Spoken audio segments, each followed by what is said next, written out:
దేవాతి దేవునికి స్తోత్రం కలుగును గాక. అలాగనే చేరువచ్చిన దేవుని బిడ్డలందరికీ కూడా వందనాలు తెలియచేస్తా ఉన్నాను. దేవుడు మిమ్మల్ని దీవించును గాక. ఆమేన్.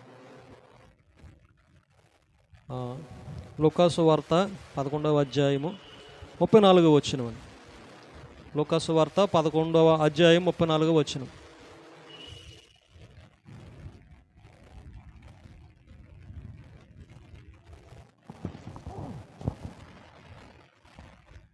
తీసేరా ఎవరా నన్ను?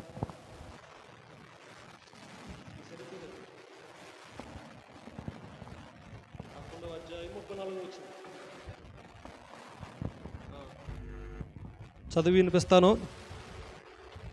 నీ దేహమునకు దీపము నీ కన్నే గనుక నీ కన్ను తేటగా నుంటే నీ దేహం అంతయు వెలుగు మయమై యుండును.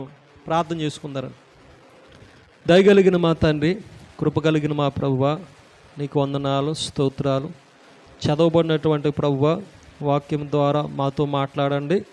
వాక్యము నీవై ఉన్నావు ప్రభువా, నీ వాక్యము ద్వారా మమ్మలను దర్శించండి, మా ఆత్మలను బలపరచండి నాయన. వినగలిగే చెవులను, గ్రహించే హృదయాలను మాకు అనుగ్రహించండి. బలహీనమైనటువంటి మా అందరి ఎడల నీ కనికరం ఉంచి నీ వాక్యము చేత మమ్మలను నింపి వెలుగును కలగచేయమని యేసయ్య నామములో ప్రార్థన చేసి వేడుకొనుచున్నాను మా పరమ తండ్రి. ఆమేన్. నీ లూకాసు వార్త 11వ అధ్యాయము 34వ వచనం. నీ దేహమునకు దీపము కన్నే గనుక నీ కన్ను తేటగానుంటే నీ దేహమంతయు వెలుగు మయమై యుండును.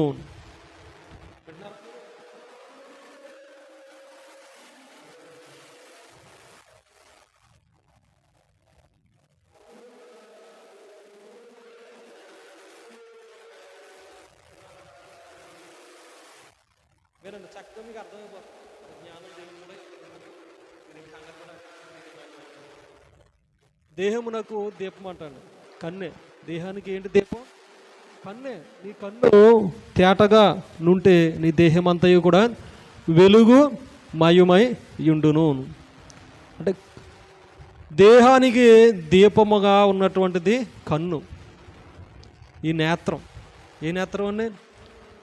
మనకి భౌతికంగా కనపడుతున్నటువంటిది. ఈ కన్ను కనపడలేదనుకోండి, ఏమవుతుంది? ఈ కన్ను కనపడతలేదు. కనపడకపోతే ఏమవుతుంది చెప్పండి?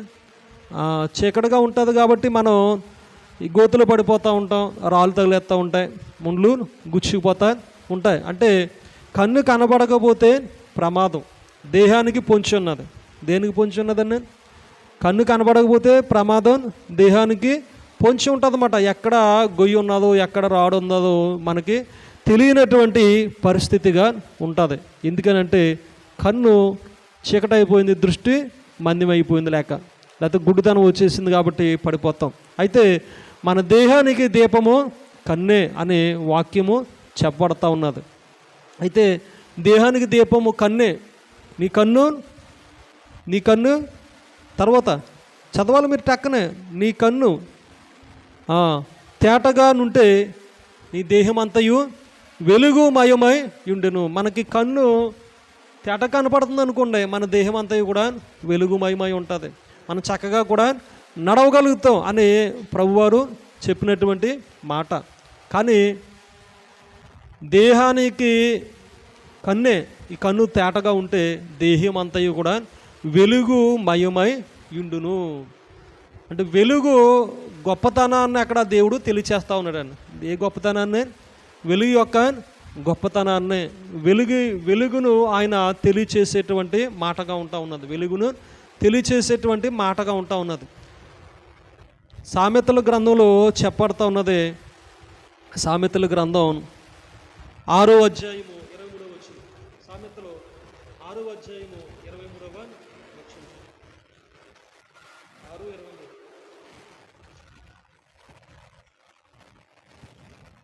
ఆజ్ఞ దీపముగాను ఉపదేశము వెలుగుగాను ఉండును. చాలను. ఆజ్ఞ దీపముగాను ఉపదేశము వెలుగుగాను ఉండును. బాగా గమనిస్తూ ఉన్నారా? ఆజ్ఞ దీపం. దీపం ఉంటే సరిపోతుందా? ఏముండాలో? దీపం ఉంటే సరిపోతుందా? దీపం ఉంటే సరిపోదు, దీపానికి ఏమి ఉండాలో? వెలుగు ఉండాలో, అవునా కదండి? దీపం వెలిగించబడాలంటే ఇప్పుడు అగ్గిపుల్ల ఏదన్నా పెట్టి, క్యాండిల్ ఏదన్నా పెట్టి, లేకపోతే ఇంకోటి ఏదన్నా పెట్టి, టార్చ్ పెట్టి, లేకపోతే లైటర్ పెట్టి ఏదోలో మనం వెలిగిస్తాం. వెలిగించకపోతే దీపం ఉన్న ప్రయోజనము లేదు. దీపం ఉన్న ప్రయోజనము లేదు. ఆ దీపం ఎలా ఉండాలంట? వెలుగుతూ ఉండాలి. ఎలా ఉండాలండి? వెలుగుతూ ఉండాలి. ఆజ్ఞ దీపముగాను, ఉపదేశము వెలుగుగాను ఉండవాలను అని తెలియచేస్తూ ఉన్నది. మళ్ళీ చదువుతారా? ఆజ్ఞ దీపముగాను, ఉపదేశము వెలుగుగాను ఉండును. ఈ రెండు కూడా చాలా ప్రాముఖ్యం. మన జీవితంలో మనము వెలుగు కలిగి ఉండాలంటే ఆజ్ఞలు ఉండాలి. ఆజ్ఞలు ఉండాలి. ఆజ్ఞలు ఉంటే సరిపోదు, ఉపదేశం కూడా ఉండాలని. ఏముండాలో? ఉపదేశం కూడా ఉండాలి. దీపం ఉండగానే ఏం చేయాలంట? ఇల్లు చక్క పెట్టుకోవాలంట. అంటే దీపం ఉండగానే ఇల్లు చక్క పెట్టుకోవాలి అని లోకపు సామెత ఉంటుంది. ఇల్లాలు ఇంటికి చెప్పాలని ఇంటికి దీపం అంట. చూసారా, లోకపు సామెతలు కొన్ని చక్కగా ఉంటాయి. అంటే ఇల్లాలు ఇంటికి దీపం. అంటే దీపం వెలిగించేటువంటిది ఎవరు? ఇల్లాలు వెలిగిస్తుందా? ఎవరు వెలిగిస్తారో? భర్త వెలిగిస్తాడా? భార్య వెలిగిస్తుందా? స్త్రీయే వెలిగిస్తుంది కదండి. అంటే దీపం మాట. దీపం అంటే ఆజ్ఞ. ఎవరై ఉన్నారో? ఆజ్ఞ దీపము. ఆజ్ఞ దీపము, ఉపదేశము వెలుగై ఉన్నది. ఈ రెండు చాలా ప్రాముఖ్యము. ఆజ్ఞ ఉంటే సరిపోదు. మన జీవితంలో ఆజ్ఞలు నేర్చుకున్నా సరిపోదు, కానీ వెలుగు అన్నది కూడా ఉండాలి. వెలుగు ఏంటి? ఉపదేశమే. ఈ రెండు కూడా ఉన్నట్లయితే ఏమవుతుందంటే వెలిగించబడతా ఉంటుంది మన జీవితం. ఎలా ఉంటుంది?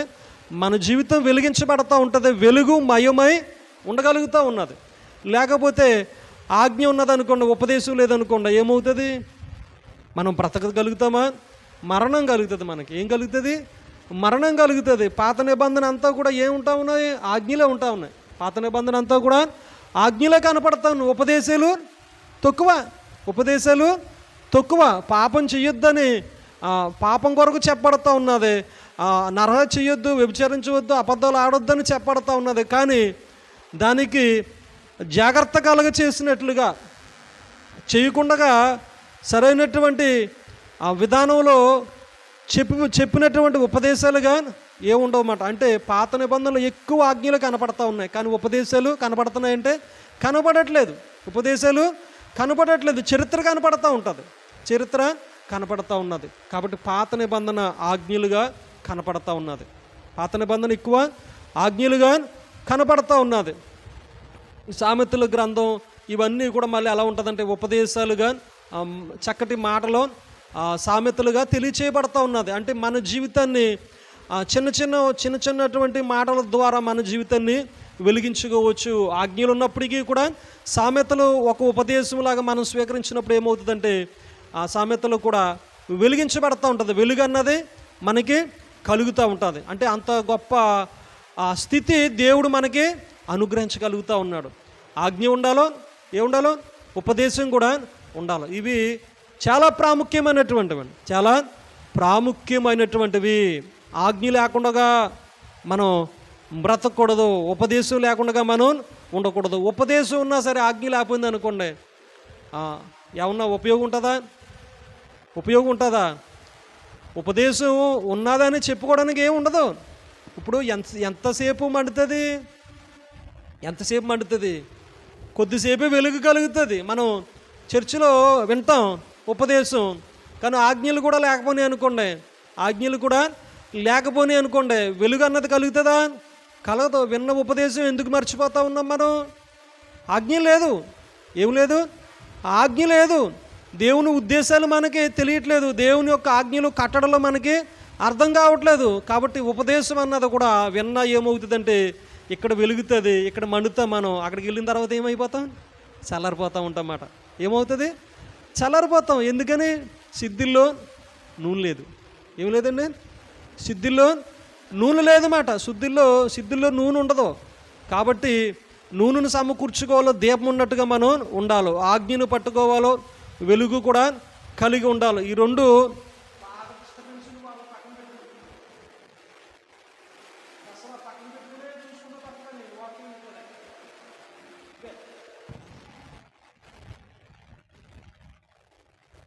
ఈ రెండు చాలా ప్రాముఖ్యమైనటువంటివిగా ఉంటా ఉన్నాయి. సరే, ఆజ్ఞ దీపముగా ఉంటా ఉన్నది, ఉపదేశము వెలుగుగా ఉంటా ఉన్నది.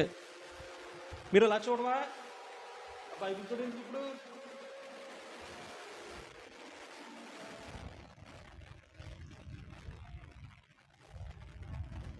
ఆజ్ఞ దీపము, ఉపదేశము వెలుగు.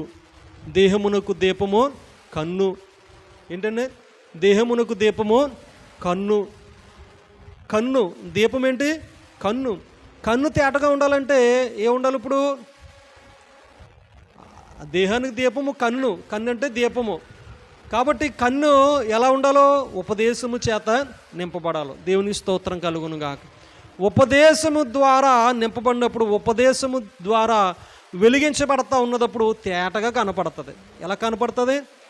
తేటగా కనపడతా ఉంటుంది. తేటగా మనం దృష్టించవచ్చు, లేకపోతే మనం చూడలేము. ఏం కలుగుతుంది? దీపం ఉన్నది కానీ కన్ను ఉన్నది కానీ కన్ను ఉపదేశం లేకపోతే కనుక చీకటమయం అయిపోతుందండి. ఏమైపోతుంది? చీకటమయం అయిపోతుంది. చీకటమయం అయిపోతే కనుక దేహం అంతా కూడా చీకటగా మారిపోతూ ఉన్నది. ఇది ఆత్మ కొరకు చెప్తా ఉన్నాడు. అంతరాత్మ కొరకు. ఎక్కడ ఉంటా ఉన్నది అంతరాత్మ? దేహానికి బయట ఉన్నదా? లోన ఉంటా ఉన్నదా? లోపల ఉంటా ఉన్నది. లోపల ఉంటా ఉన్నది. మనలో ఆత్మ చీకటైపోయినప్పుడు, మనలో ఉపదేశం లేనప్పుడు ఏమవుతుందంటే చీకటైపోతూ ఉంటుంది మన జీవితం. ఏమైపోతుందండి? చీకటమయమైపోతుంది. చీకటమయం అయిపోయినప్పుడు మనము ఎలా ప్రవర్తిస్తామంటే గుడ్డివారు వలె ప్రవర్తిస్తూ ఉంటాం. పడిపోతూ ఉంటాం శోధనలోని. ఏమైపోతాం? శోధనలో పడిపోతూ ఉంటాం. శోధనలో చిక్కపడిపోతూ ఉంటాం. దాని నుండి పైకి రాలేము. ఆ ఊపు నుండి పైకి లేగలేనటువంటి పరిస్థితిగా మారిపోతూ ఉంటుంది. ఎందుకనంటే వెలుగు లేదు. వెలుగు లేకపోవడాన్ని బట్టి ఏమైందంటే ఆ ఊపులో మనం చిక్కపడిపోయాం. దానిని బట్టి ఏమవుతా ఉన్నదంటే పైకి రాలేకపోతా ఉన్నాం. కాబట్టి దేహమునకు దీపము కన్నే. నీ కన్ను తేటగా ఉన్నట్లయితే కనుక దేహం అంతయు కూడా వెలుగు మయుమై ఉండును. సామెతల గ్రంథం ఆ యొక్క 7వ అధ్యాయంలో మళ్ళీ తెలియచేస్తూ ఉంటుంది ఒక మాట. సామెతల గ్రంథం 7వ అధ్యాయంలో ఇంకొక మాట 2వ వచనంలో 7వ అధ్యాయం 2వ వచనం, నా ఆజ్ఞలు నీవు మనస్సు నుంచుకొని ఎడల, నీ కనుపాప వలె నా ఉపదేశమును కాపాడిన ఎడల నీవు బ్రతుకుదువు. చూసారా మళ్ళీ ఏమి చెప్పబడతా ఉన్నది? నా ఆజ్ఞలు నీవు మనసునందు ఉంచుకుని ఎడల. ఇందాక అక్కడ ఏమంటా ఉన్నాడు? 6వ అధ్యాయంలో 23వ వచనంలో ఆజ్ఞ దీపముగాను ఉపదేశము వెలుగుగాను. ఇక్కడ 7వ అధ్యాయం 2వ వచనంలో నా ఆజ్ఞలు నీవు మనస్సున నుంచుకొని ఎడల. ఆజ్ఞలు ఎక్కడ ఉంచుకోవాలంటే మనస్సు నుంచుకొని ఎడల నీ కనుపాప వలె నా ఉపదేశమును కాపాడిన ఎడల నీవు బ్రతుకుదువు. చూసారండి? కనుపాప వలె ఆయన ఉపదేశాన్ని కాపాడాలి. కనుపాప వలె ఉపదేశాన్ని కాపాడినప్పుడు ఏమవుతున్నామంటే మనం బ్రతకగలుగుతూ ఉన్నాం. వెలుగు మనకి కలుగుతూ ఉన్నది. చూసారా? ఉపదేశాన్ని మనం కాపాడలేకపోతూ ఉన్నాం. కంటిలో ఏదన్నా ఒక నలుసు వచ్చి పడతా ఉన్నది అనుకోండి, టక్కన ఏమవుతుందంటే కన్ను రెప్పలో ముయ్యబడిపోతాయి. అవునా కదండి? ముయ్యబడిపోతూ ఉంటాయి. దానికి తెలుసు నాలుగొచ్చేస్తూ ఉన్నది అని. మొట్టమొదటిగా దేనికి తెలియగలుగుతుంది అంటే కను రెప్పల మీద ఎంటుకలు ఉంటాయి కదా, కను రెప్పల మీద ఎంటుకలకి తగిలి ఆటోమేటిక్గా స్పర్శ తగిలి ఆ ఎంటుకలకి ఎప్పుడైతే ఆ నలుసు తగ్గి వస్తుందో అప్పుడు ఈ ఎంటుకలకి తగలగానే మొట్టమొదటిగా అంతే రెప్పలు టక్కనే పడిపోతాయి. కుంట్లు పండిస్తుందా? పన్నేవదో. రెప్పలో అడ్డు పెడతా ఉంటాయి. అడ్డు పెట్టడం ద్వారా ఏమవుతుందంటే దాంట్లోకి కంట్లోకి ధూళి నలుసు వెళ్లకుండా ఉండగలుగుతూ ఉన్నది. అంటే అంత భద్రత కన్నుకి దేవుడు కలగచేసాడు. దేహాన్ని కలగచేసినటువంటి ఆయన ఆత్మను కూడా బయటని కలగచేసి ఆయన లోన కూడా బాగానే కలుగ చేశాడు, అంటే లోన కూడా భద్రత కలుగ చేశాడు. కానీ మనలో ఆజ్ఞ లేనప్పుడు, మన ఆత్మలో మన మనసులో ఆజ్ఞలు లేనప్పుడు మనసునందు మనం పెట్టుకోలేనప్పుడు, మనసునందు ఆయన ఆజ్ఞలను పెట్టుకోలేనప్పుడు, అలాగునే ఉపదేశాన్ని కాపాడలేనప్పుడు ఏమవుతా ఉన్నదంటే, ఉపదేశాన్ని కాపాడలేనప్పుడు అప్పుడు ఏం జరుగుతూ ఉన్నదో చూడండి. ఇక్కడ సామెతల గ్రంథమేనా,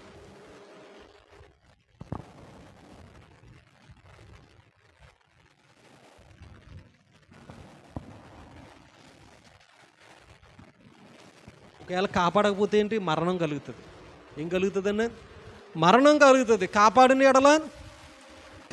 ఎడల నీవు బ్రతుకుదువు. కాపాడకపోతే మరణం కలుగుతుంది. ఉపదేశాన్ని కాపాడకపోతే, ఆజ్ఞలను మనసునందు పెట్టుకోకపోతే మరణం కలుగుతుంది. ఇప్పుడు దేవుడు ఆజ్ఞాపించాడు, నువ్వు ఆ పండు తినొద్దని. అవునో కాదని? నీవు ఆ పండు తినొద్దని దేవుడు ఆజ్ఞ చేశాడు ఆదాముకి. అయితే అవ్వ ఏం చేసిందంటే, అవ్వకు తెలుసు తినకూడదని, కానీ ఏం చేసిందంటే ఆజ్ఞ అతిక్రమంగా చేసిందా లేదండి? అంటే ఆజ్ఞ మనసును పెట్టుకున్నదా? చెప్పండి, మనసును పెట్టుకున్నదా? అవ్వ మనసును పెట్టుకున్నదా? ఆజ్ఞ మనసును పెట్టుకోలేదు. తినద్దు అని చెప్పాడు. తింటే గనక మీరు చచ్చెదరు అని ఉపదేశం కూడా దేవుడు చేశాడు. తింటే గనక మీరు చచ్చిపోతారు. కానీ అపవాది ఏం చేసిందంటే కనులకింపుగా కలగచేసింది. అవి అందమైనవి అని రమ్యమైనటువంటివిగా చూపించి అక్కడ మోసగించటం ద్వారా ఇప్పుడు చీకటే వాళ్ళలోనికి ప్రవేశించింది. ఏం ప్రవేశించిందని? వాళ్ళలోనికి చీకటి ప్రవేశించింది. ఆజ్ఞ అతిక్రమమే పాపం అయిపోయింది. కాబట్టి మనుషులందరికీ కూడా చీకటి కలుగుతూ ఉన్నది. మనుషులందరికీ కూడా చీకటే. ఈ పాపం అన్నది ఒకరి నుండి ఒకరికి కలుగుతూ ఉన్నది. చీకటి అన్నది ఒకరి నుండి మరొకరికి కలుగుతానే ఉంటా ఉన్నది. చూసారా? అందుకని యేసుక్రీస్తు ప్రభువారు ఈ లోకానికి వచ్చాడు. ఆయన వెలుగుగా. ఎలా వచ్చాడండి ఆయన ఈ లోకానికి?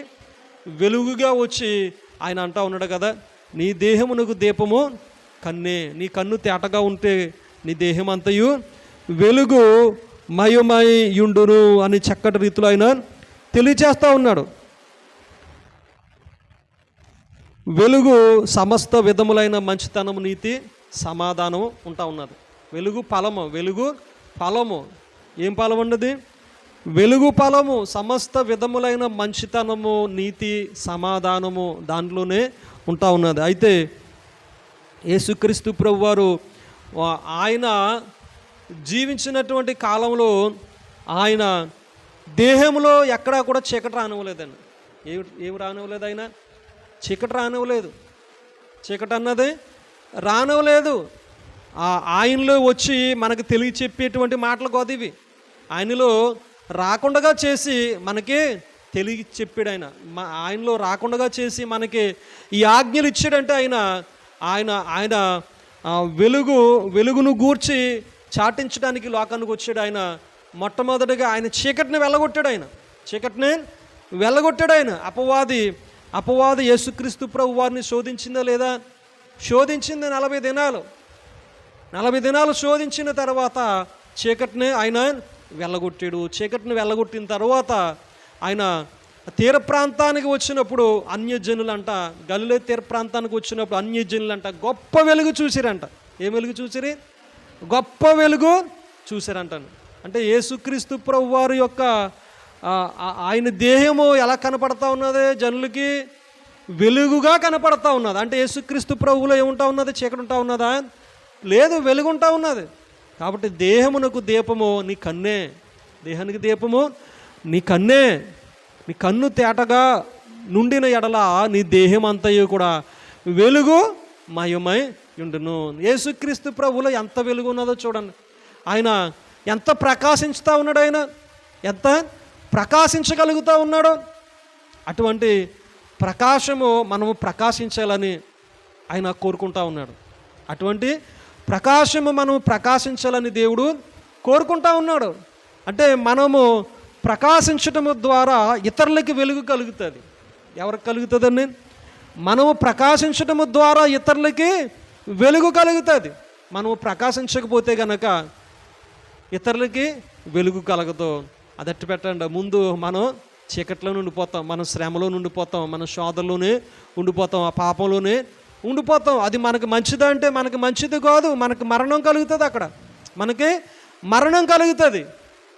అయితే ప్రకాశిస్తూ ఉన్నది అనుకోండి, ఆజ్ఞ మనసునందు ఉంచుకున్నప్పుడు, ఉపదేశము కనుపాప వలె కాపాడినప్పుడు మనకి వెలుగు కలుగుతుంది. ఏ భాగము కూడా ఇంకా చీకటమయము కానే కాదని, ఏ భాగము కూడా చీకట కలిగి ఇంకుండదు, అసలు ఇంకా వెలుగు కలిగే ఉండగలుగుతుంది.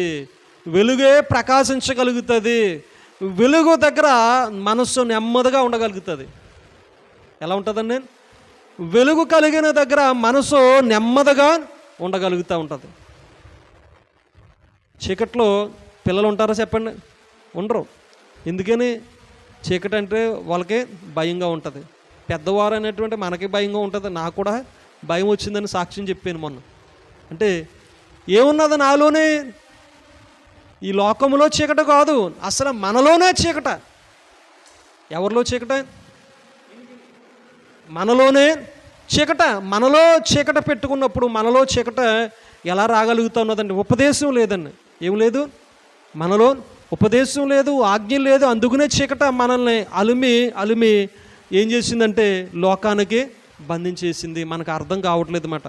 అయితే వెలుగు ప్రకాశించాలని దేవుడు కోరుకుంటా ఉన్నాడు. వెలుగుమయమై ఉండాలని దేవుడు కోరుకుంటా ఉన్నాడు. ఎందుకంటే యెషయా గ్రంథంలో ఒక మాట చెప్పబడుతూ ఉంటుంది, 6వ అధ్యాయంలో యెషయా గ్రంథం.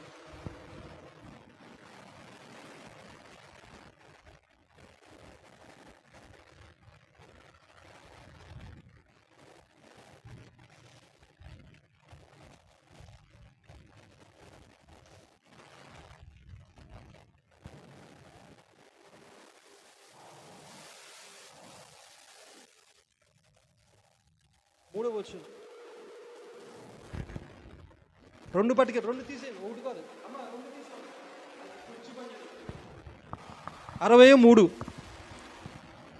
జనములు నీ వెలుగునకు వచ్చేదరు, రాజులు నీ ఉదయకాంతికి వచ్చేదరు. చాలని అంటే మనము మనసునందు ఆజ్ఞలు ఉంచుకున్నప్పుడు, కనుపాప వలె ఆయన ఉపదేశాన్ని కాపాడినప్పుడు అంట జనములు నీ వెలుగునకు వచ్చేదరు, రాజులు నీ ఉదయకాంతికి వచ్చేదరు. దేవునికి స్తోత్రం కలుగును గాక. అంటే ఎంత వెలుగుని ప్రకాశించగలుగుతాం మనం? ఎలా ప్రకాశించగలుగుతాం? మన శక్తిని బట్ట, మన సామర్థ్యాన్ని బట్ట అంటే కానే కాదు. దేవుని యొక్క ఆజ్ఞలను, కట్టడాలను మనం మనసునందు ఉంచుకోవాలి. ఎక్కడ ఉంచుకోవాలండి? మనసునందు ఉంచుకోవాలి. అవి కనుపాప వలె కాపాడినప్పుడు, ఉపదేశాన్ని కనుపాప వలె కాపాడినప్పుడు మనము వెలిగించబడతా ఉన్నాం. జనములు నీ వెలుగునకు వచ్చేద్దరు. ఉట్టిని వచ్చేస్తారా? చీకటి అంటే ఎవరికి ఇష్టం ఉండదు, ఎవరికి ఇష్టం ఉండదు. కాబట్టి చీకటి అంటే ఎవరో ఇష్టం ఉండరు. కాబట్టి వెలుగులో ఉండాలని మనం అందరం కూడా లైటింగు పెట్టుకుంటూ ఉంటాం. లైట్ ఎక్కడ ఉంటే అక్కడికి వెళ్ళిపోతూ ఉంటారు జనాలు. లైట్ ఉన్న చోటనే కూర్చుంటారు. గదులు ఎన్ని గదులు ఉన్నా, ఎంత గొప్పగా ఉన్నా సరే లైటింగ్ లేకపోతే దాంట్లో మనం ఉండగలుగుతామా? ఉండలేము. దాంట్లోనే నివసించలేము. ఒక లైట్ ఉన్నా సరే ఆ గదిలోనికి వెళ్ళి నివసించాలనుకుంటాం. కాబట్టి ఆ రాజులంట నీ ఉదయ కాంతినికి వచ్చేదరు. మనము వెలుగు ప్రకాశించగలిగితే రాజులు కూడా రాగలుగుతారంట. రాజులు కూడా రాగలుగుతారు. కానీ మనలో చీకటి ఉంటే కనుక ఎవరో కూడా రారు. మనలో చీకటి ఉంటే కనుక ఎవరో కూడా మన మాట వినరు. మనలో చీకటి ఉంటే కనుక ఎవరో కూడా మన మాటను వినరు, తిరస్కరించగలుగుతూ ఉంటారు. ఏం చేస్తారు? తిరస్కరించగలుగుతూ ఉంటారు. కాబట్టి మనలో చీకటి ఉండకున్నట్లుగా మనం చూసుకుంటూ ఉండాలి. ఉపదేశాన్ని భద్రపరచుకుంటూ ఉండాలి.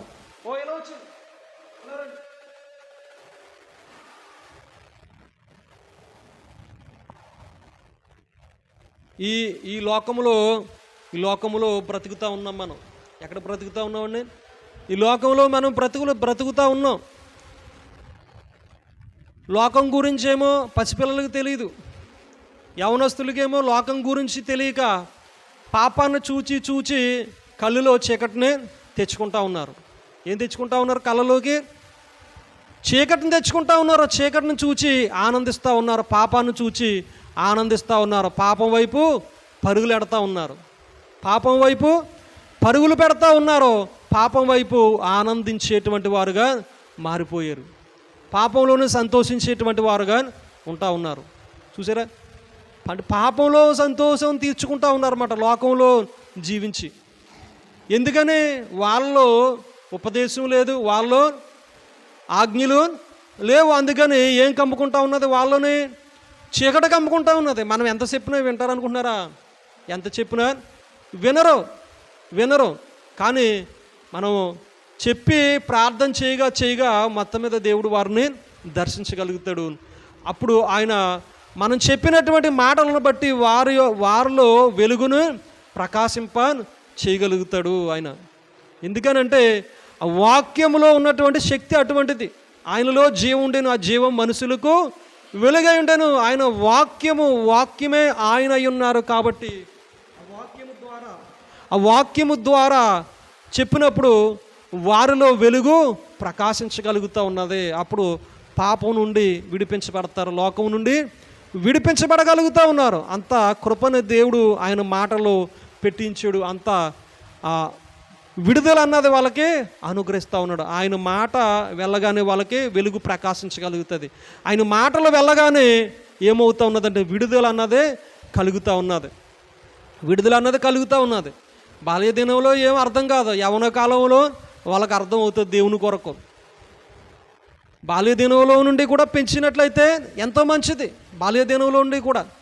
కాబట్టి యవ్వన కాలంలో తప్పుపోకుండా ఉండగలుగుతారు. వెలుగులో పెంచినప్పుడు వెలుగు వారిని ఎప్పుడు కూడా కావలా కాస్తూ ఉంటుంది. వెలుగులో వారు ఉండగలుగుతారు. కాబట్టి ఇంకా భయమే ఉండదు, ఇంకా భయమేమీ కూడా ఉండదు. వారికి వెలుగే మార్గం చూపించగలుగుతూ ఉంటుంది. ఎలా జీవించాలో, ఎలా నడవాలో ఏంటన్నది వారికి అర్థమవుతూ ఉంటుంది.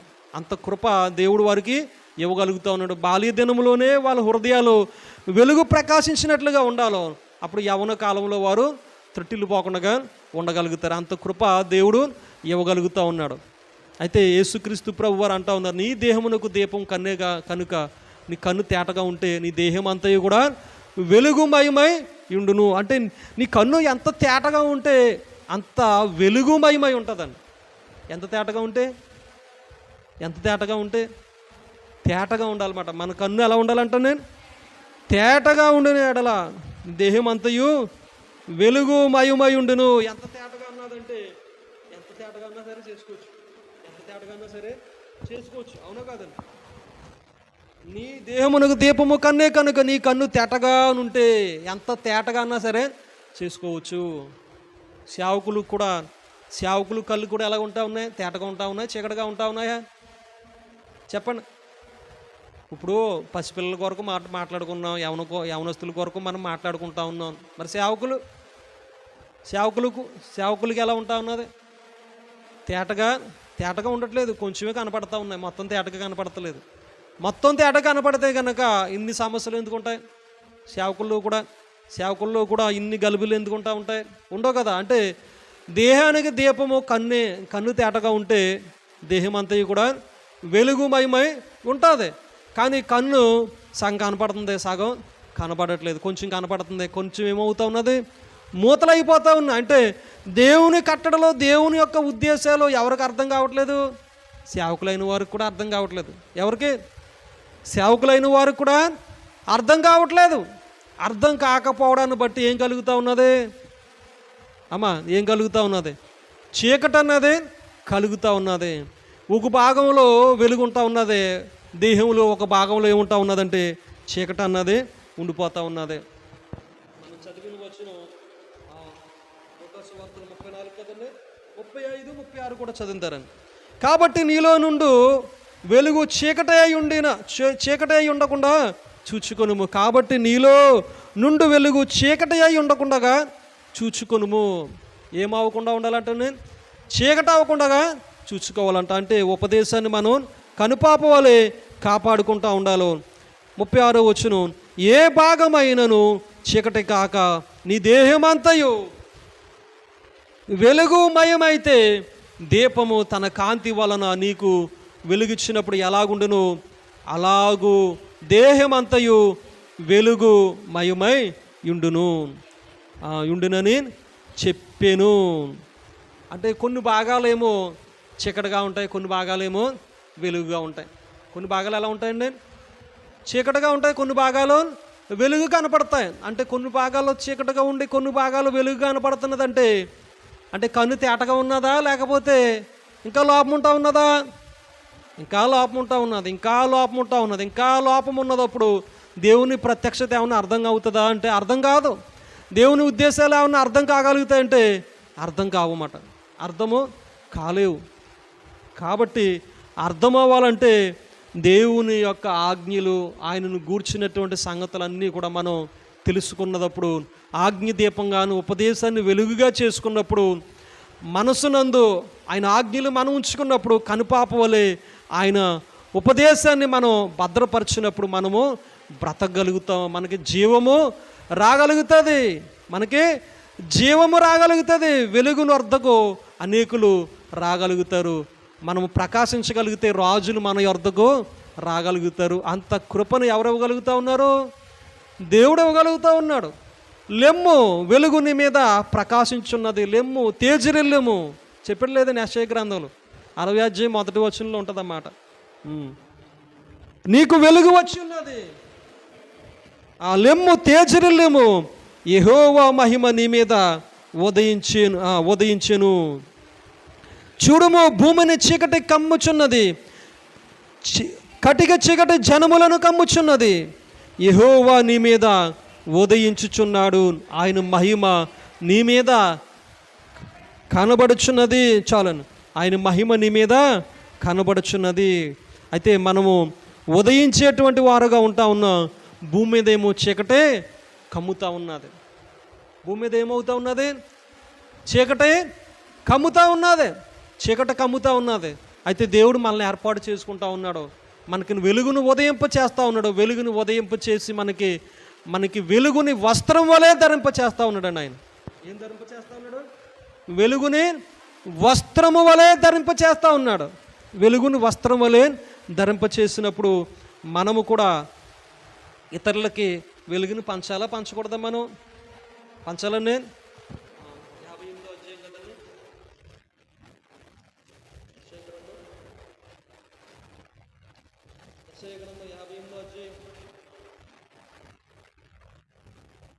58వ అధ్యాయంలో ఏమని తెలియజేస్తున్నాడంటే యెషయా 58వ అధ్యాయంలో 8వ వచనం,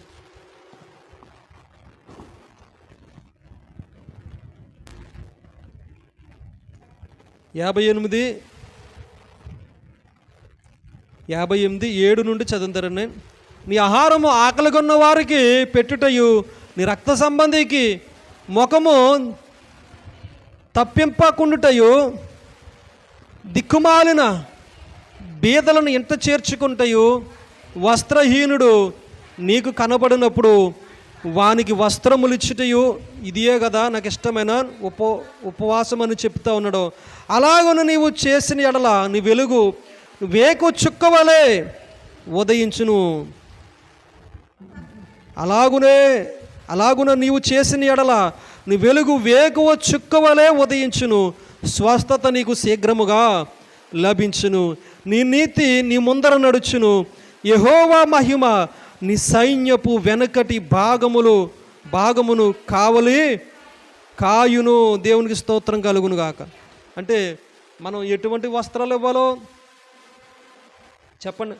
ఎటువంటి వస్త్రాలు ఇవ్వాలి? మనం ఎటువంటి వస్త్రాలు?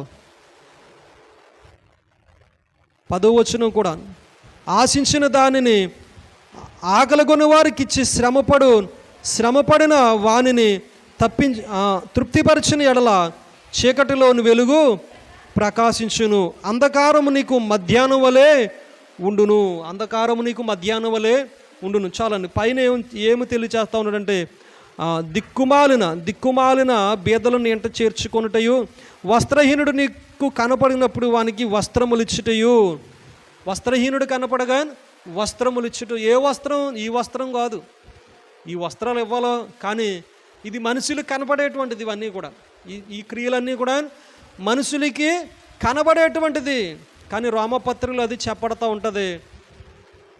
దేవుని కుమారుల కొరకంట సృష్టి మిగిలి ఆశతో తేరి చూస్తూ ఉన్నదంట.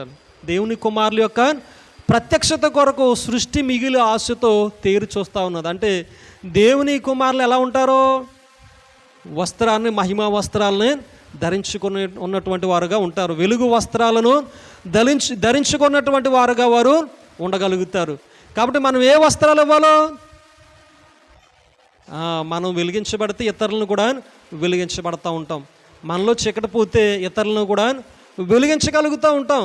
కాబట్టి మన వస్త్రాలు ఇతరులకి వెలుగు వస్త్రాలను ధరింపచేస్తాం.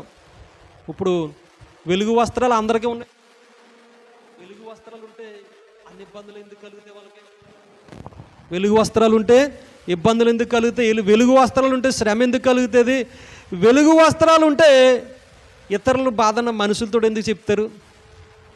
అవును, అర్థమవుతా ఉన్నదండి. వెలుగు వస్త్రాలు లేకే కదా ఒకరి బాధను, మనుషుల బాధను ఇంకొకరు పంచుకుంటా ఉన్నారు. వెలుగు వస్త్రాలు ఉంటే ఎవరికి పంచుకుంటారో బాధ అంతాను? దేవునితో చెప్పుకొనగలుగుతారు. మరి వెలుగు వస్త్రాలు లేనప్పుడు మనం ఏమి ఇవ్వాలంటే వారికి ఏ వస్త్రాలు ఇవ్వాలో వెలుగు వస్త్రాలను ఇవ్వగలుగుతూ ఉండాలి. అవి దేవుడు మన ద్వారా విప్పింప చేసేటువంటివి. కాబట్టి మనం వస్త్రాలు లేనటువంటి వారికి వస్త్రాలను ధరింప చేయాలి. వెలుగు వస్త్రాలు అవి దైవికమైనటువంటివి, దేవునికి సమీపించగలిగేటువంటి వస్త్రాలు అవి. ఎవరికి సమీపించగలిగేటువంటివని? దేవునికి సమీపించగలిగేటువంటి వస్త్రాలు అవి అయ్యి ఉంటా ఉన్నాయి. కాబట్టి అటువంటి వస్త్రాలను మనం కలిగి ఉన్నప్పుడు ఎంత గొప్ప ధన్యత, ఎంత గొప్ప భాగ్యము. ఇంకా 60వ అధ్యాయంలో 19వ వచనం కూడా చదువుకుందారని.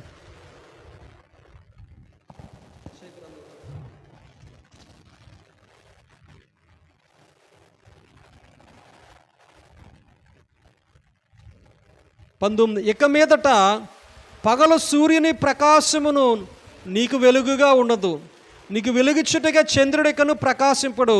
యెహోవాయే నీకు నిత్యమైన వెలుగును, నీ దేవుడు నీకు భూషణముగాను ఉండును. దేవునికి స్తోత్రం కలుగును గాక. అంటే మనుషులు మనకి ఇంకా వెలుగుగా ఉండరు. ఎవరు వెలుగుగా ఉంటారో? దేవుడు వెలుగుగా ఉండగలుగుతాడు. దేవుడే వారికి వెలుగుగా ఉండగలుగుతాడు. దేవుడే వారిని ఆదరించగలుగుతాడు. దేవుడే వారిని భుజాలను పెట్టుకొనగలుగుతాడు. భుజాల మీద దేవుడే వారిని మొయ్యగలుగుతాడు. ఆ భారం ఆయనే భరాయించగలుగుతూ ఉంటాడు. అయితే మనకి సూర్యుని వెలుగుతో పని లేదండి, చంద్రుని వెలుగుతో మనకి పని లేదు. ఇక మీదట సూర్యుని ప్రకాశము నీకు వెలుగుగా ఉండదు, నీకు వెలుగిచ్చుటగా చంద్రుడు ఇకను ప్రకాశింపడు. యెహోవాయే నీకు నిత్యమైన వెలుగును, నిత్యమైన వెలుగవును, నీ దేవుడు నీకు భూషణముగా ఉండును.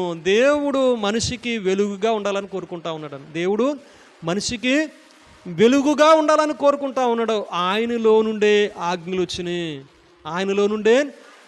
వచ్చినాయి, ఆయనలో నుండే ఉపదేశాలు కూడా వస్తూ ఉన్నాయి.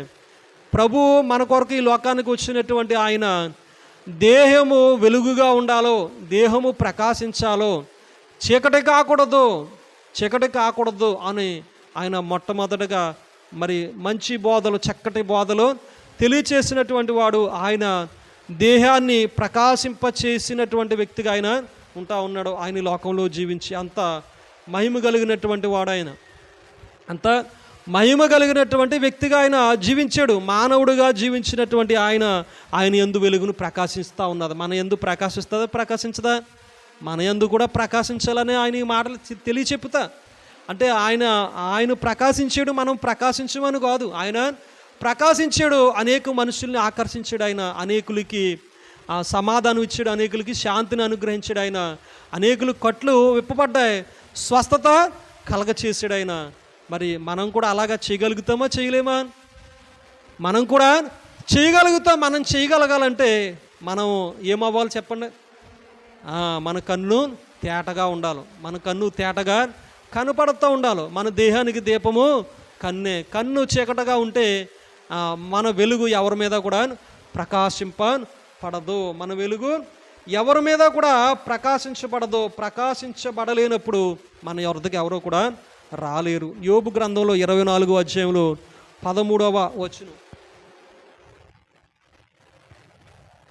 24వ అధ్యాయము 13వ వచనం.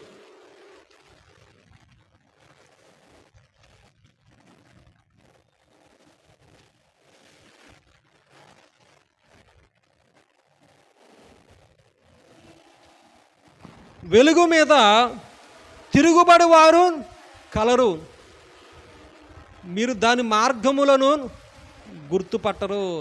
చాలండి. దేని మీద తిరగబడతా ఉన్నారంట? వెలుగు మీద తిరగబడతా ఉన్నారు.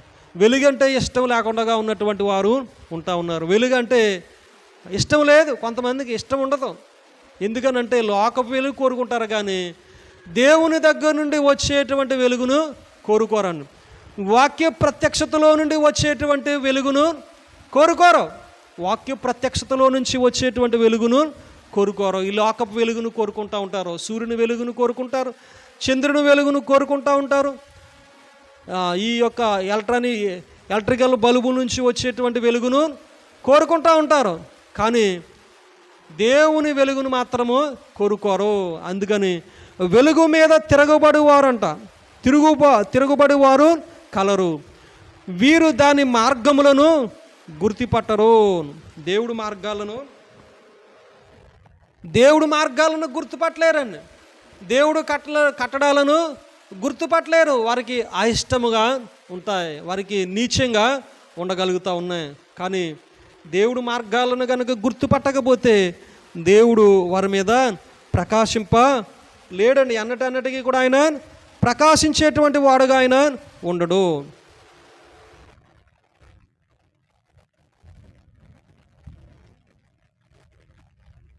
పదవి వచ్చిన 26-10 కూడా చదువుతారని. వెలుగు చీకటుల సరిహద్దుల వరకు ఆయన జనములకు సరిహద్దు నియమించెను. వెలుగు చీకటుల సరిహద్దుల వరకు ఆయన జనములకు హద్దు నియమించెను. ఏంటండి అద్దు? వెలుగు చీకటల సరిహద్దుల వరకు అంట. వెలుగు చీకటల సరిహద్దుల వరకు ఆయన జనములకు హద్దు నియమించెను. అందుకని పౌలు ఏమంటాడో తెలుసండి, నీవు వెలుగుగా ఉన్నటువంటి వాడు, మీరు వెలుగుగా ఉన్నటువంటి వారు చీకటితో వెలుగుకి ఏమి పొత్తు అసలు? అవునా కదండి? వెలుగుతో చీకటికి ఏమి పొత్తు అసలు? పొత్తు ఉండకూడదు. అసలు వెలుగుతో చీకటికి పొత్తు ఉండకూడదు. ఎందుకనంటే వెలుగు ప్రకాశించేటువంటి వారు చీకటిలో ప్రకాశించాలి తప్ప కానీ ఆ చీకటిలో కలిసిపోయేటువంటి వారుగా ఉండకూడదు. ఏమి పొత్తు ఉండొచ్చా? పొత్తు ఉండకూడదు. వెలుగు సంబంధులు చీకటి సంబంధులు జీవించకూడదు. ఒకవేళ జీవించవలసి వచ్చినప్పుడు చాలా జాగ్రత్తగా ఉండాలి. మన వెలుగు వారి మీద ప్రకాశించాలి కానీ వారి చీకటి మన మీద పడకూడదు. అవునా కాదండి? వారి చీకటి మన మీద ప్రకాశించకూడదు, వారి చీకటి మన మీద పడకూడదు. అసలు అది మనకి కీడుకే కారణం, అది మనకి మరణానికే కారణం చేయగలుగుతూ ఉంటుంది. అంత శ్రమ అందులో కలుగుతుంది అని ఇక్కడ మనం పౌలు కొరింథీయులు రాసిన పత్రికలు అవి కూడా చెప్పబడుతూ ఉంటాయి.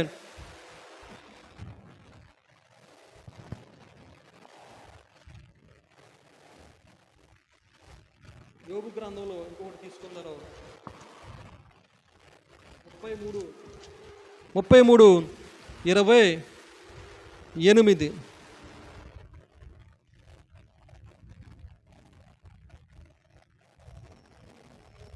కోపంలోనికి దిగిపోకుండా నా ప్రాణమును ఆయన విమోచించి ఉన్నాడు. నా జీవము వెలుగును చూచుచున్నది. దేవునికి స్తోత్రం కలుగును గాక. ఏమని తెలియచేస్తూ ఉన్నాడంటే, కోపములోనికి దిగిపోకుండా నా ప్రాణమును ఆయన విమోచించి ఉన్నాడు. నా జీవము వెలుగును చూచుచున్నది. ఆలోచించుము, నరులు సజీవులకుండు వెలుగు చేత వెలిగింపబడినట్లు కోపములో నుండి వారిని మరలా రప్పింపవలనని మానవుల కొరకు 2 సార్లు 3 సార్లు ఈ క్రియలన్నిటినీ దేవుడు చెయ్యువాడే ఉన్నాడు. వారు ఇలా వారు కోపములో నుండి పైకి రావాలని అంటాను. కోపంలో నుండి పైకి రావాలని, ఆ చీకట్లో నుండి, ఆ పాపంలో నుండి పైకి రావాలని దేవుని యొక్క ఉద్దేశం. ఆలోచించము, నరులు సజీవులకుండు వెలుగు చేత వెలిగింపబడినట్లు కోపములో నుండి వారిని మరలా రప్పింపవలనని, కోపంలో నుంచి దేవుడు వారిని మరలా రప్పింపవలనని కోరుకుంటా ఉన్నాడు. రప్పించడానికే ఎవరిని వాడుకుంటాడంటే వెలుగుగా మనల్ని చేసుకుని ఆయన వాడుకుంటాడని. వెలుగుగా నరులు సజీవులకుండు వెలుగు చేత వెలిగింపబడినట్లు, మనం సజీవుల వలె ఉండాలి. మనం చనిపోయిన వారి వలె ఉండకూడదు. చనిపోయిన వారి వలె ఉంటే చీకట కమ్మునట్లు, సజీవుల వలె ఉంటే మనము వెలుగును ప్రకాశించినట్లు. అలా ఆ వెలుగు ప్రకాశించినప్పుడు ఇతరులను, కోపములో ఉన్నటువంటి వారిని, పాపములో ఉన్నటువంటి వారిని, లోకములో ఉన్నటువంటి వారికి వెలుగును ప్రకాశించగలుగుతాడు. ఆయన విడిపించగలిగేటువంటి వాడుగా ఉంటా ఉన్నాడు. ఇంకా చాలా ఉంటా ఉన్నాయి. కీర్తన గ్రంథంలో కూడా 18 కీర్తన గ్రంథము 28 వచనం తీసుకుందారని. 18:28.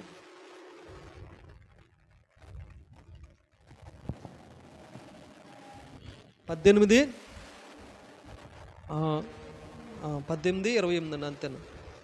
18:28 కీర్తన గ్రంథం. నా దీపం వెలిగించి వాడవు నీవే, నా దేవుడైన యెహోవా చీకటిని నాకు వెలుగుగా చెయ్యును. దేవునికి స్తోత్రం కలుగును గాక. హల్లెలూయా. నా దీపమును వెలిగించి వాడవు నీవే. ఇంటికి దీపం ఇల్లాలో అయితే మనందరికీ దీపం వెలిగించేటువంటి వాడు ఎవరో? యెహోవా అండి. దేవుడు తండ్రి అయినటువంటి దేవుడు మన దీపాన్ని వెలిగించేటువంటి వాడు.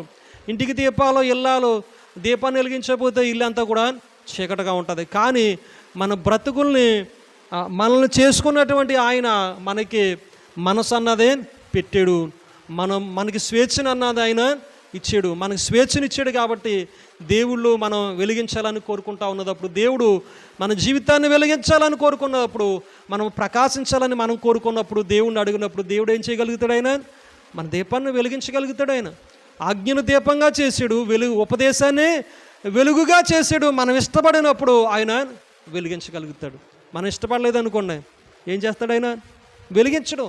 అంటే ఎవరి చేతిలో ఉన్నదే? దేవుడు వెలిగించగలుగుతాడు. కానీ మన ఇష్టపడలేనప్పుడు ఆయన వెలిగించలేడు. అంటే ఎవరి ఇష్టాన్ని బట్టి ఉంటుంది? మన ఇష్టాన్ని బట్టి ఉంటుంది. మన ఇష్టాన్ని బట్టే ఉంటుంది. మన ఇష్టాన్ని బట్టి మనం ఆయన చెంత చేరినప్పుడు, ప్రభువా నా దీపాన్ని నీవు వెలిగించి ప్రభు అంటే వెలిగించగలుగుతాడు. ప్రభు నీ ఉపదేశాల చేత నన్ను నింపు అంటే ఆయన ఏం చేయగలుగుతాడండి? ఆయన నింపగలుగుతూ ఉంటాడు. 34వ అధ్యాయంలో కూడా కీర్తనలో 5వ వచనం, 34:5 వారు ఆయన తట్టు చూడగా వారికి వెలుగు కలిగెను, వారి ముఖములు ఎన్నడూను లజ్జింపగా పోవును. ఆయన తట్టు చూడాలా వద్దా? ఆయన తట్టు చూడాలండి. మనం ఆయన తట్టు చూడకపోతే మనకి వెలుగు కలగదు. మన ముఖాలు లజ్జింపబడతా, అంటే మన ముఖాలు కుసించిపోతాయి, మనకే మార్గం కనపడదు. ఇజ్రాయేలు ప్రజలు ఐగుప్తులో ఉన్నప్పుడు ఇజ్రాయేల్ అందరికీ కూడా వెలుగు కలిగి ఉంటా ఉన్నది. కానీ ఐగుప్తులో ఉన్నటువంటి ప్రజలకి ఏం కలిగింది? చీకట కలిగింది. వారికి అంట చేతికి చిక్కనంత చీకట కలుగుతూ ఉన్నదన్నమాట. అంటే ఆ దేశం అంతా కూడా చీకట కమ్మేసింది, వారిలో కూడా ఆ చీకటే కమ్మేసింది. ఇంకా వారికి తెలియట్లేదు, మార్గం ఏమీ కూడా కనబడట్లేదు. కారణం ఏంటంటే దేవుని యొక్క తీర్పులు మాట. ఏంటి తీర్పులు అవి? దేవుని యొక్క తీర్పులు. మనం వేడుకుంటూ ఉండాలి, ప్రభువుని వేడుకుంటూ ఉండాలి. ప్రభువా నీ వెలుగు నా మీద ప్రకాశింపచెయ్యి, ప్రభువా నా దీపం నువ్వు వెలిగించు, నా మనసునందు నీ ఆజ్ఞలు ఉంచుకున్నట్లుగా, నీ ఉపదేశాన్ని నా కనుపాప వలె కాపాడునట్లుగా నాకు సహాయాన్ని చెయ్యంటే దేవుడు ఏం చేయగలుగుతాడంటే సహాయాన్ని చేసి మనల్ని భద్రపరచగలుగుతాడండి ఆయన. లేకపోతే దావీదు మీద సౌలు విషపు చూపులు నిలిపినట్లుగా మనం ఇతరుల మీద విషపు చూపులు నిలిపినప్పుడు ఏమవుతూ ఉంటుంది చెప్పండి? ఇతరుల మీద మనం విషపు చూపులు నిలిపినప్పుడు అల్లా కూడా ఏమవుతుందంటే మనకి చీకటి వచ్చేస్తూ ఉంటుంది. ఎవరికి చీకట? మనకు చీకటి వచ్చేస్తూ ఉంటుంది. దావీదు వేల కొలది చంపాడంట. దావీదు ఎంతమందిని చంపాడండి? వేల కొలదే 10,000 మందిని? 10,000 కొలదిని. సౌలేమో వేల కొలది చంపాడంట. అంటే వేల కొలది చంపినటువంటి వ్యక్తి సౌలు. దావీదేమో 10,000 కొలది చంపుతూ ఉన్నాడు. అంటే ఇప్పుడు ఎవరికి కలిగింది ఈర్ష్య? సౌలుకి కలిగింది. దావీదుని బట్టి. దావీదు మీద చూపులు ఎలా ఉంటా ఉన్నాయంటే విషపు చూపులు నిలుపుతూ ఉన్నాడు. విషపు చూపులు నిలపడాన్ని బట్టి ఎప్పుడైతే మనసులోకి ఈర్చి వచ్చేస్తూ ఉన్నదో, ఈర్చి వచ్చినప్పుడు సౌలుకి చీకటి కమ్మేసిందని విషపు చూపులు నిలుపుతూ ఉన్నాడు. చీకటి కమ్మేసింది. ఇతరులు ఎప్పుడైతే అంత బాగున్నారో మనం వాళ్ళని అలా చూసామనుకోండి, మన కళ్ళలోకి ఏమొచ్చేస్తుంది? ఏమొచ్చేసింది? చీకటి వచ్చేస్తూ ఉన్నదన్నమాట. ఇతరులు కొంచెం బాగున్నారు అనుకున్నారు, ఇతరులు ఏ శ్రమలు లేవు, వాళ్ళు బాగున్నారు, మనం ఎలా ఉన్నాం అనుకుంటే కనుక మనకేం కలుగుతూ ఉన్నది? ఏం కలుగుతూ ఉన్నదో చెప్పండి? చీకటి కలుగుతూ ఉన్నది మనలోని. ఇతరులు బాగున్నారు, మనం బాగలేదు అనుకోవడము. అంటే దేవుని దగ్గర ఉండి కూడా మనం బాగలేదు అనుకున్న మాట రాకూడదు అసలు మనలోనికి. దేవుని కృప వల్ల ఇంకా నేను ఎలా బతికి ఉన్నాను అనుకోవాలి తప్పగాను. దేవునికి స్తోత్రం కలుగును గాక. అంతేనంటారా? దేవుని కృప వల్ల నేను ఇంకా బ్రతికే ఉన్నాను, ఇంకా నన్ను సజీవులుగా అయినా ఉంచాడు, ఇంకా ఆరోగ్యాన్ని ఇచ్చాడు ఆయన అనుకుని మనం ఉండాలి తప్పగాని. ఒకవేళ శ్రమలో ఉన్నా సరే దేవునికి స్తోత్రాన్ని చెల్లించుకోవాలంటే దేవునికి కృతజ్ఞత కలిగి ఉండాలి తప్ప ఇతరులు బాగున్నారు, నన్ను దీవించలేదు అని అనుకోకూడదు. అప్పుడు మనలో ఏమొచ్చేసింది? మనకి చీకటి వచ్చేసింది. దేహం అంతా కూడా ఏమవుతా ఉన్నదంటే మనుషులకి చీకటి కమ్మేస్తూ ఉన్నదని ఇటువంటి ఆలోచనలన్నీ పెట్టుకోవడం ద్వారా, ఇటువంటి ఆలోచనలన్నీ పెట్టుకోవడం ద్వారా ఈ కన్నులో తేట లేదు ఎవరికీ కూడా. కంటిలో తేట లేదు, తేటగా కనబడట్లేదు, తేటగా చూడలేకపోతా ఉన్నారు. వాళ్ళు బాగుంటే పోనీ, వాళ్ళు బాగున్నారు కదా సంతోషం అనుకుంటా వాళ్ళు ఉంటారా? ఉండరు అసలు. పోనీ వాళ్ళు బాగున్నారు కదా మనకు ఆనందం తెచ్చుకోవాలి, వాళ్ళు బాగుంటే మనకు కనీసం అప్పనిస్తారు, వాళ్ళు బాగుంటే కనీసం మనకి నీళ్ళు అన్నిస్తారు అన్న ఆలోచన ఉంటుందా? ఉన్నదా? ఉండట్లేదు. వాళ్ళు బాగున్నారు అన్న అసూయ, కుతంత్రాలు ఇవన్నీ కూడా మనుషుల్లో పెరిగిపోతూ ఉన్నాయి. అందుకుని ప్రభు ఏమంటా ఉన్నారంటే దేహమునకు దీపము కన్నే. నీ కన్ను తేటగా ఉంటే దేహమంతయు వెలుగుమయమై యుండును. లోకములో ఉన్నటువంటి వారైతే కనుక వాళ్ళకి చీకటే ఉన్నది. ఏమున్నదండి? చీకటే ఉన్నది. మనం కూడా అటువంటి చీకటి కలిగినటువంటి వారం అయితే కనుక, అనగా ఇతరులను బట్టి చూచి మనం వాళ్ళు బాగున్నారు మనం బాగలేదు అనుకుంటే కనుక చీకటి ఎక్కడ ఉన్నది? మనలోనే ఉన్నది. మనలో కూడా ఉన్నది. లోకములో ఉన్నవారితో పాటు మనతో కూడా సమానం ఇచ్చేసింది అన్నమాట. లోకంలో వారు దేవుణ్ణి ఎరక్కుంటా ఉన్నారు చీకట కలిగి, మనం కూడా దేవుణ్ణి ఎరిగి ఉండి కూడా మనం చీకట కలిగి బ్రతుకుతూ ఉన్నాం. అంటే దేవుడు ఏం చెప్పాడు? మీరు ఏ సంబంధమైనటువంటి వాటి కొరకు, అనగా వస్త్రాల కొరకు మీరు ఏమి తిందుమో ఏమి తాగుదుమో అని మీరు చింతింపనేలా? అవునా కాదు? ఏమి తిందుమో ఏమి తాగుమో అని మీరు చింతింపనేలా? చింతించకూడదు. ఆకాశ పక్షులను పోషిస్తున్నటువంటి దేవుడు వాటికన్నా మీరు గొప్పవారు కాదా, మిమ్మల్ని పోషిస్తాను కదా అన్నట్లుగా ఆయన చెప్తా ఉన్నాడు. అంటే వాటికి లేనటువంటి వైభవాన్ని దేవుడు మనకి ఇచ్చాడు. వాటికన్నా శ్రేష్ఠులు మనం అని మనం అర్థం చేసుకోలేకపోతా ఉన్నాం.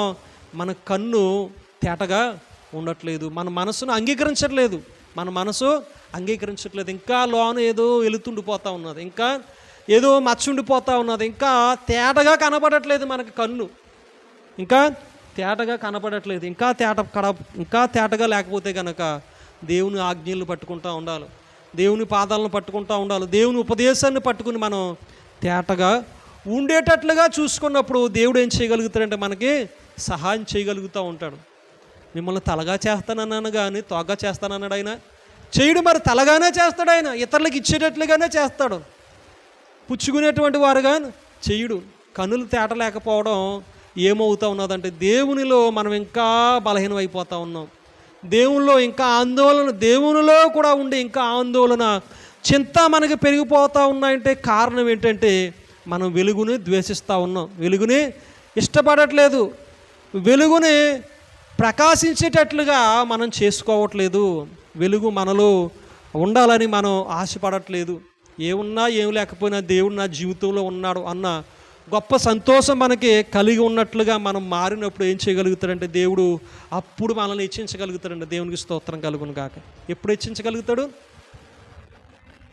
ఏమున్నా ఏం లేకపోయినా దేవుడు నా యందు ఉన్నాడు, దేవుడిని నేను కలిగి ఉన్నాను అని ఎప్పుడైతే మనకు ఆ నిశ్చయంత ఉంటుందో దేవుడు మనల్ని అప్పుడు బలపరచగలుగుతాడు. మనం దైవికంగా ముందుకు వెళ్తూ ఉన్నప్పుడు, దైవికంగా ఆయన మీద విశ్వాసం ఉంచి మనం ఎదురు చూసినప్పుడు దేవుడు ఏం చేయగలుగుతాడంటే మనకి సహాయమైన చేయగలుగుతాడు. ఎందుకంటే లోకములో అనేక జనుల్ని చీకటి కమ్ముకుంటా ఉన్నారు. లోకములో అనేక జనుల్ని చీకటి కమ్ముకుంటా ఉన్నది. నేను వెలుగులో ఉండాలో, నేను దేవుని యొక్క వెలుగు కలిగి ఉండాలి, నేను ఆయన ఉపదేశాలు చేత నేను వెలిగించబడతా ఉండాలో, ఇతరులకు నేను ఆశీర్వాదకరంగా ఉండాలనుకున్నప్పుడు మనం ఏమి లేకపోయినా సరే దేవుళ్ళు ఉండి మనం చాలా ఓర్పు కలిగి సహనం కలిగి ఉన్నప్పుడు ఏం చేయగలుగుతాడంటే ఇతరులు కూడా వెలుగులోనికి, ఇలా చూడండి, ఇతరులు కూడా వెలుగులోనికి వచ్చేటట్లుగా ఆయన చేయగలుగుతాడు. అంటే మనకున్న బాధను బట్టి, ఇబ్బందిని బట్టి మనం ఆలోచన చేసి కృషించిపోయి మనలోనికి ఏమొచ్చేస్తూ ఉన్నదంటే శోధకుడు వచ్చేస్తూ ఉన్నాడు. మీరు శోధనలో ప్రవేశించుకున్నట్లుగా ప్రార్థన చెయ్యి అని ప్రభువు చెప్తే శోధనలో ప్రవేశించుకున్నట్లుగా మీరు ప్రార్థన చేయండి అన్నాడు. మనమేమో ఇతరులకు కలిగినటువంటి వాడిని బట్టి శోధనలోనికి వెళ్ళిపోతాం. మనం ఎక్కడికి వెళ్ళిపోతాం? శోధనలోనికి వెళ్ళిపోతాం. మనం ఇతరులకు ఉన్నటువంటి ఆనందకరమైనటువంటి జీవితం అనుకుని, ఇతరులకు ఉన్నటువంటి సౌఖ్యం కలిగినటువంటి జీవితం అనుకుని మనం ఎక్కడికి వెళ్ళిపోతూ ఉన్నామంటే మనం శోధనలోనికి వెళ్ళిపోతూ ఉంటాం. అలా శోధనలోనికి వెళ్ళిపోవడం ద్వారా మనకి చీకటి కలుగుతూ ఉన్నది. అసలు మొట్టమొదటిగా దేవుడి చేత మనం ఎన్నిక చేయబడ్డామా, లేకపోతే లోకము వారు ఎన్నిక చేయబడ్డారా? ఎన్నిక చేయబడినటువంటి మనమే దేవుని ఆజ్ఞల్లో మనం ఉండలేకపోతా ఉన్నాం. దేవుడు ఏర్పాటు చేసుకున్నటువంటి మనమే దేవుని ఆజ్ఞలో మనం ఉండలేకపోతా ఉన్నాం. మనం చీకట్లో ఉన్నప్పుడు దేవుడు మనల్ని ఎలా ఇచ్చించగలుగుతాడు? వెలుగులో ఉండాలి అనగా ఆయన ఉపదేశాల్లోని ఆయన ఆజ్ఞల్లో ఉన్నప్పుడు వెలుగులో ఉన్నట్లు అప్పుడే ఆయన హెచ్చించగలుగుతాడు, అప్పుడే ఆయన దీవించగలుగుతాడు, అప్పుడే ఆయన లేవనెత్తగలుగుతాడు, ఇతరులు కూడా వెలుగు కలిగేటట్లుగా చేయగలుగుతాడు. కానీ ఎదుటి వారిని చూసి మనం మనసునే పెట్టకూడదు. కానీ దావీదు ఏం చేశాడంటే, దావీదు తరవబడతా ఉన్నాడు, సౌలు చంపడానికి ప్రయత్నం చేసాడు. విషప చూపులు నిలపడాన్ని బట్టి తనకు ఉన్నటువంటి సింహాసనం పోయింది తప్ప, కానీ పోయిందా లేదండి? పోయింది. తనకు ఉన్నటువంటి రాజ్యాధికారం పోయింది. చంపబడ్డాడు, మరణించబడ్డాడు, శత్రువు చేతిలో ఏమయ్యాడు? చంపబడ్డాడు. మనం దేవుని పిల్లలమై ఉండి లోకాశుల్లో మనం ఏడ్చబడతా ఉన్నాం, ఏడవబడతా ఉన్నాం, మరలా కొలవబడతా ఉన్నాం, మరలా వాటి చేతే పీడించబడతా ఉన్నాం. అపవాది తంత్రాల చేత, అపవాది కీర్తులను జయించలేక, అపవాది తంత్రాలను జయించలేక మనం మరలా కొలపబడి మరలా ఏడ్చబడతా ఉన్నాం, నశింప చేయబడతా ఉన్నాం మనమే. కాబట్టి లోకాన్ని మనం పోల్చుకోవద్దు. అసలు మన దేవుడు గొప్పవాడు. ఎవరు వెలుగుగా ఉండాలి? మనకి యెహోవాయే మనకి వెలుగుగా ఉండాలి. ఆయనే మన మీద ప్రకాశించాలి తప్ప, కానీ లోకం మన మీద ప్రకాశించకూడదు. ఎట్టి పరిస్థితుల్లోనూ ఎన్ని ఇబ్బందులు ఉన్నా సరే, ఎంత కష్టం ఉన్నా సరే, ఎంత నష్టం ఉన్నా సరే, ఆ నష్టము నుండి, ఆ కష్టం నుండి మనల్ని విడిపించగలిగేటువంటిది ఎవరంటే మన దేవుడు. ఎవరంటే మన ప్రాణానికి ఆపద కలగకుండా చేసేటువంటి వాడు మన దేవుడు. ఆయన మీరేం బాధపడొద్దు అన్నాడు, ఆయన చింతించొద్దు అన్నాడు. ఆయన చింతించొద్దు అన్నాడు కాబట్టి చింతించకూడదు. చింతించేమేమవుతుంది? మళ్ళీ చింతించేమా శోధనలో చిక్కపడతా ఉంటాం, శోధనలో నలగొట్టబడతా ఉంటాం, శోధనలో పడిపోతూ ఉంటాం. కానీ దేవుని సహాయం గొప్పది కనుక ఆయన సహాయాన్ని మనం వేడుకుంటా ఉన్నప్పుడు దేవుడు మనల్ని హెచ్చించగలుగుతాడు. ఇంకా అనేకమైనటువంటి మాటలు ఉంటా ఉన్నాయి. 43 కీర్తన గ్రంథం 43:3 అండి.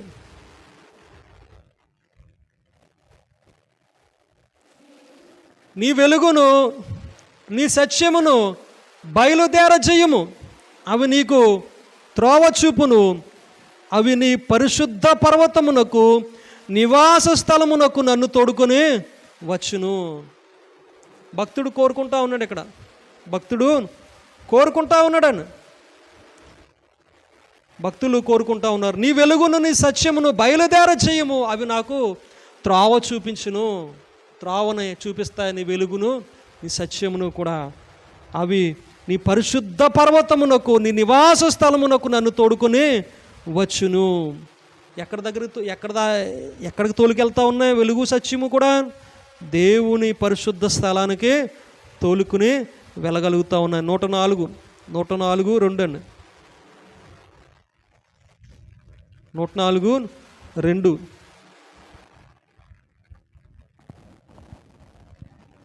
వస్త్రము వలె వెలుగును నీవు కప్పుకొని ఉన్నావు, తెరని పరిచినట్లు ఆకాశ విశాలము నీవు పరిచి ఉన్నావు. చాలని వస్త్రము వలె వెలుగును నీవు కప్పుకొని ఉన్నావు. వస్త్రం వలె వెలుగునంట కప్పుకుంటా ఉన్నాడు. అందుకని మనం ఇందాక చెప్పుకుంటా ఉన్నాం కదా, మనం ఎవరికి ఇవ్వాలి వస్త్రాలు? దేవుణ్ణి చూడాలి మనం. ఇతరులు లోకంలో ఉన్నారు కాబట్టి దేవుడు సృజించుకున్నటువంటి వ్యక్తులు, దేవుడు స్వరూపం కలిగినటువంటి వారు అని ఏం చేయాలి? మనం ఇతరులకి వెలుగు వస్త్రాలని ఇవ్వాలి. వెలుగును వస్త్రంగా ధరించినటువంటి దేవుడు కాబట్టి వెలుగుని గూర్చినటువంటి మాటను చెప్పినప్పుడు వారు వస్త్రాలని ధరించగలుగుతారు. వస్త్రాలను వారు కలిగి ఉండగలుగుతారు. 112లో కూడా 4 వచ్చిన 112:4 యథార్థవంతులకు చీకటిలో వెలుగు పుట్టును. చాలండి, యథార్థవంతులకంట చీకటిలో వెలుగు పుడతా ఉన్నది. 119:5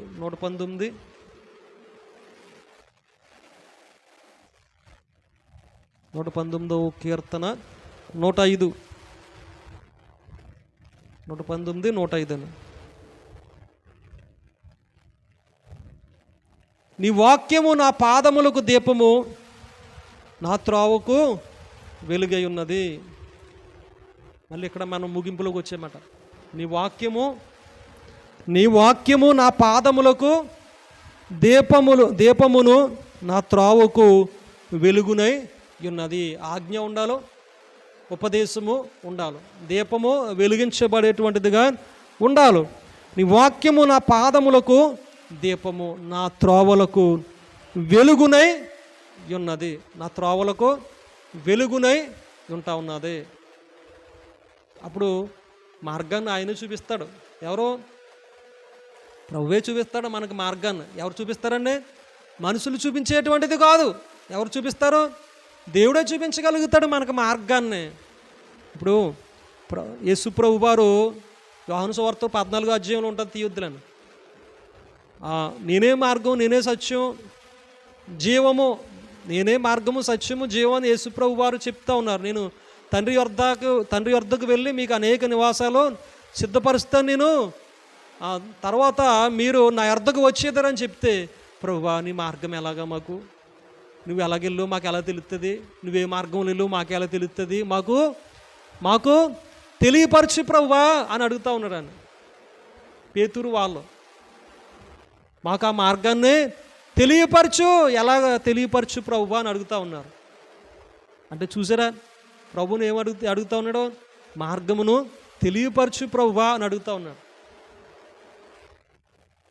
మీరు తండ్రి వద్దకు వచ్చేద్దరు, మీరు నన్ను వెంబడించిన ఎడలైతే నా మార్గంలోనికి మీరు వచ్చేద్దరు. ఆయన వెంబడించినప్పుడు ఆయన మార్గంలోనికి వెళ్ళగలుగుతాం. నేనే మార్గము సత్యము జీవం అన్నప్పుడు ఆయన చెప్పినటువంటి మాటే మనకు ఆధారం. ఆయన చెప్పినటువంటి మాటను బట్టే మనం తండ్రి వద్దకు మనం చేర్చబడతా ఉంటాం. ఈ లోకాన్ని నుంచి మనం తప్పించుకోవాలంటే కనుక దేవుని వాక్యమే మనకు ఆధారమై ఉంటా ఉన్నది.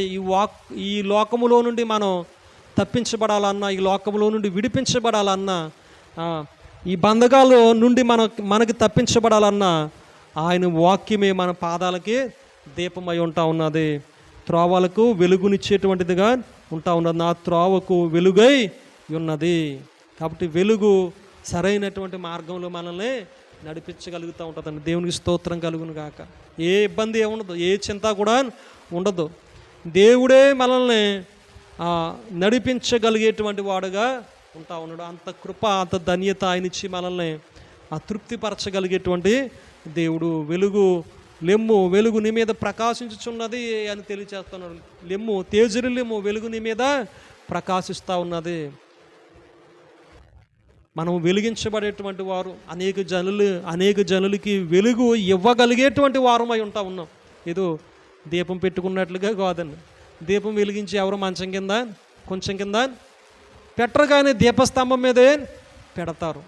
మనం దీపస్తంభం మీద ఉండేటువంటి వారంగా ఉండగలగాలి. మనం ఏదో అక్కడక్కడ మరుగుగా మనం దాకున్నట్లుగా ఉన్నట్లయితే కనుక మనం దాకుంటున్నామంటే ఇంకేముంటా ఉన్నది మనలోని రక్షణ పొంది కూడా? చెప్పండి.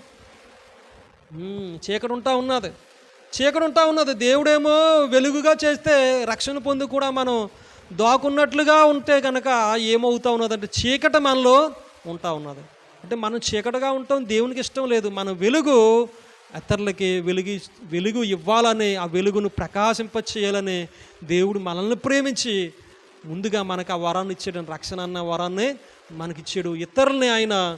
ఇతరులని మన నుండి వెలిగింప చేయగలిగేటువంటి వాడు, ఇతరులకు లేనటువంటి రక్షణ మనకిచ్చాడు. ఆ రక్షణను బట్టి ఇతరులను వెలిగించేటువంటి వారం మన వెలుగు వారి మీదంట ప్రకాశింప చేయాలి. మన నీతి క్రియలు వారికి కనపరచబడాలి.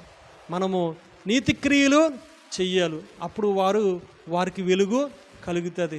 మన నీతి మార్గంలో నడిచినప్పుడు ఇతరులకి వెలుగు కనపడతా ఉంటుంది. అంత కృప దేవుడు మనకి అనుగ్రహించాడు. మనం ఏదో ఇంకా ఇలాగనుకుంటాం. మనకేమో భయస్తులుగా మనం జీవిస్తూ ఉంటాం, భయపడిపోతూ ఉంటాం. వెలుగుండగా మనకెందుకు భయం? అవునో కాదండి? చీకట్లో ఉండేవారు భయపడాలి. చీకట్లో ఉండేటువంటి వారు ఎక్కడికి వెళ్ళిపోతారో, ఎక్కడ ఉంటారో తెలదు. అవునో కాదండి? వారు భయపడాలో చీకట్లో. అయ్యో నేను చీకట్లో ఉన్న నా జీవితం ఏంటాను. మన జీవితాలకి ఏం పర్వాలేదు. మన జీవితాలకి గ్యారంటీ ఇచ్చినటువంటి వాడు ప్రభు. మన జీవితాలని మనల్ని భద్రపరిచి మనకి ఉన్నతమైనటువంటి నిత్య రాజ్యాన్ని ఇచ్చినటువంటి వాడు యేసుక్రీస్తు ప్రభు. ఆయన యందు విశ్వాసం ఉంచినప్పుడు మనతో పాటు మన కుటుంబం కూడా ఉండగలుగుతూ ఉన్నది. దేవుడు యొక్క మాటలను దీవించునుగాక. ఆమేన్. ఆమేన్.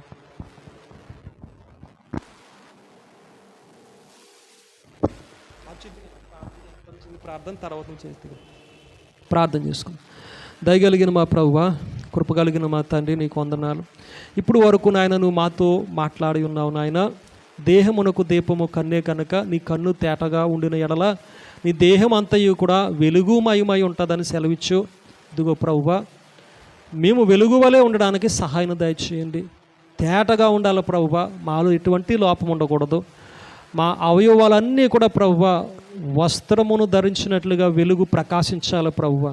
అటు కృపను నాయన మాకు దయచేయండి. శరీరములో ఏ భాగమును కూడా చీకటి కాకుండానట్లుగా కనికరము చూపండి అయా నాయన. నీ యొక్క ఆజ్ఞలను ప్రభువా మా మనస్సునందు ఉంచుకున్నట్లుగా, నీ ఉపదేశమును కనుపాప వలె కాపాడునట్లుగా సహాయం దయచేయండి అయా. మమ్మల్ని ప్రభువా నిత్య జీవంలోనికి నడిపించండి. వాటి యందు మరణమే లేదని సెలవు చెబుతండి ప్రభువా. నీకు వందనాలు. అగ్నిదీపముగాను ఉపదేశము వెలుగుగాను నువ్వు ఉండును అంటా ఉన్నావు ప్రభువా. నాయన మేము ఆజ్ఞగా అయ్యా ఉపదేశాన్ని ప్రభు ఆజ్ఞను కలిగి నాయన మేము బ్రతుకున్నట్లుగా మాకు సహాయం దయచేయండి. మా దీపమును వెలిగించి వాడవు నీవై ఉన్నావు అయ్యా. మాకు మార్గమును చూపగలిగేటువంటి వాడవు నీవై ఉన్నావు తండ్రి. వాక్యమే నీవై ఉన్నావు. సరైనటువంటి మార్గములో మేము నడవడానికి నీ దైవ సహాయం మాకు అనుగ్రహించండి. నీ దైవ ప్రత్యక్షతను మాకు దయచేయండి. మా కన్నులో ఎటువంటి చీకట ప్రభావం రాకుండానట్లుగా అయ్యా, దేహం అంతయు కూడా చక్కగా వెలిగించబడేటట్లుగా సహాయం దయచేయండి ప్రభువా. ప్రతి దిగులు, ఆందోళన, చింత అంతా కూడా యేసు నామములో కొట్టివేయండి ప్రభువా. ఏదైతే చింతను తీసుకొస్తా ఉన్నదో ప్రభువా, ఏదైతే భీతిని కలగ చేస్తూ ఉన్నదో ఆ భీతిని ఆయన చింత యేసు నామములో తొలగిపోయినట్లుగా సహాయం దయచేయండి. ఇతరులను చూచి ప్రభువా, ఇతరులను చూచి నాయన మేము కృషించిపోకున్నట్లుగా, ఇతరులను చూచి నాయన నిన్ను నిందించకుండానట్లుగా సహాయం దయచేయండి. మాలో కలత తీసివేయండి ప్రభువా. అయ్యా మమ్మల్ని ఆయన నువ్వు వెచ్చిస్తావని నీ యందు విశ్వాసం ఉంచే కృపను మాకు దయచేయండి. నీవు మమ్మల్ని కనికరిస్తావని ప్రభువా, మాకు వెలుగును ప్రకాశిస్తావని, అనేకులకి నాయన మేము దీవెనకరంగా ఉంటామని, అనేకులు మా యొద్దకు వచ్చేదరనే నాయన అట్టి విశ్వాసం ఉండడానికి సహాయం దయచేయండి ప్రభువా. అయ్యా మా దేహం అంతయు కూడా వెలుగు ఉండినట్లుగా చూచుకున్నట్లుగా సహాయం దయచేయండి. ఉపదేశాన్ని విడిచిపెట్టకుండా గట్టిగా పట్టుకున్నట్లుగా సహాయం దయచేసి మమ్మలను బలపరిచి ఆశీర్వదించమని వాక్యము చేత నింపినందుకు నాయన నీకు వందనాలు, కృతజ్ఞతాస్తోత్రాలు. వాక్యమే నీవై ఉన్నావు, వాక్యము నీది. కానీ ప్రభువా, నీవు మమ్మలను దర్శించినందుకు నాయన నీకు స్తోత్రాలు, కృతజ్ఞతాస్తోత్రాలు. ఇప్పుడు వరకు మాతో మాట్లాడిన విధానాన్ని బట్టి నాయన నీకు వందనాలు చెల్లిస్తూ యేసయ్య నామములో ప్రార్థన చేసి వేడుకొనుచున్నాను మా పరమ తండ్రి. ఆమేన్, ఆమేన్, ఆమేన్.